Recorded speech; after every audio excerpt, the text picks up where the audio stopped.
ይሄ ከኋላ የምታዩት የአምበርቾ ተራራ 777 ስቴርስ አሉት እና ዛሬ ይሄንን መውጣት ይቻላል ወይ አይቻልም የሚል ቻሌንጅ ነበር የወሰድነው።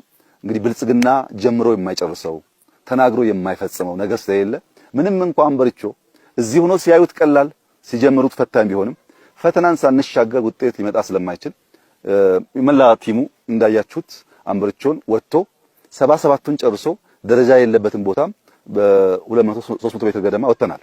እኛ የተሰጠን ቻሌንጅ ተቀብለን የተሰራው ወጥተናል። መልሰን ለከምባታ ቻሌንጅ ሰጥተናል። አሁን 777 ነው የሰራችሁት። አስደናቂ ስራ ነው የሰሩት። ባይዘው እንኳን ሊሰራበት ሊወጣበት አዳጋች ስለሆነ ነገር ግን 1000 ሙሉ ቦታው አለ። 1000 ሙሉ ደግመን መተን ከእናንተ ጋር 1000ን ቻሌንጅ እንወስዳለን ብለናቸዋል።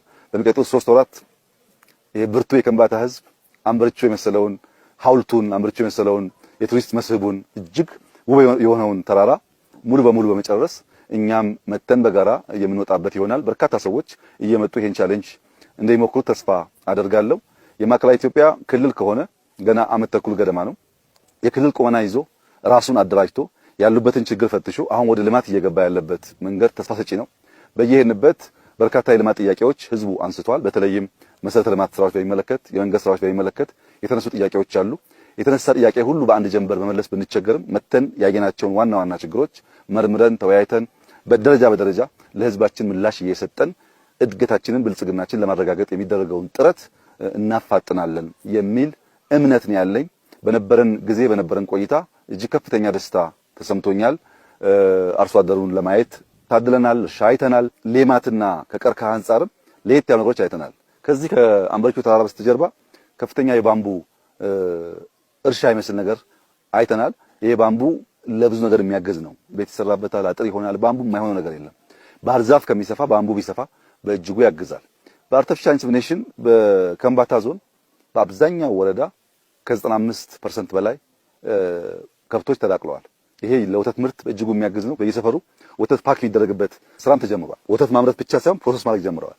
ይሄን ከጀመረ አርሶ አደር ለገበያ ያመረተውን ምርት ፕሮሰስ አድርጎ የሚያቀርብ ከሆነ በዛ ልክ ገቢው የሚያድግ ከሆነ ምን ይፈልጋል? ቅድም ያየሁት አርሶ አደር ጥቅል ጎመን ከጥቂት ወራት በፊት 20 ሚሊዮን ብር ሸጥኳል። ጥቅል ጎመን 20 ሚሊዮን ብር መሸጥ የሚችል አርሶ አደር ካለ ቲቪ መብራት ካለው ከከብቶች ተለይቶ የሚኖር ከሆነ ምን ፈልገው ብልጽግና እሱ ነው። ግን ይሄ አንድ ሰው ላይ ሳይሆን ሚሊዮኖች ላይ መታየት አለበት፣ መብዛት አለበት። ለዛ ነው እንደዚህ አይነት እንቅስቃሴ የሚያስፈልገው። ከሱ እንዲማሩ፣ ከሱ ጋር እንዲሰሩ፣ እሱ እንዲመስሉ፣ እንዲያ ያለውን ስራ እንዲያባዙት በዚሁ አጋጣሚ አደራ ማለት ፈልጋለሁ። እጅግ አስደሳች ስራ ነው። ተራራ ወጥተናል፣ መስኩን አይተናል፣ ታዳጊዎች አይተናል፣ የሀገር ሽማግሌዎች አይተናል። ይሄ ሁሉ ነገር በቀላል የምንወስደው ስላልሆነ እጅግ አድርጌ ላመሰግን ፈልጋለሁ። ለነበረን ጊዜ፣ ላደረጉልን አቀባበል፣ ለጅምር ስራዎች ይህ ጉዳይ እንዳይቋረጥ እንዲበረቱ፣ እንዲተጉ ተሰናስለው ደግሞ የኢትዮጵያ ብልጽግና መሰረት እንዲጥሉ አደራ ማለት ፈልጋለሁ። የክልሉ አመራሮችም የተጀመረውን ስራ ከህዝባቸው ጋር በመሆን አጠናክረው እንዲቀጥሉ በዚሁ አጋጣሚ ላሳስባቸው እወዳለሁ። እጅግ አድርጌ አመሰግናለሁ።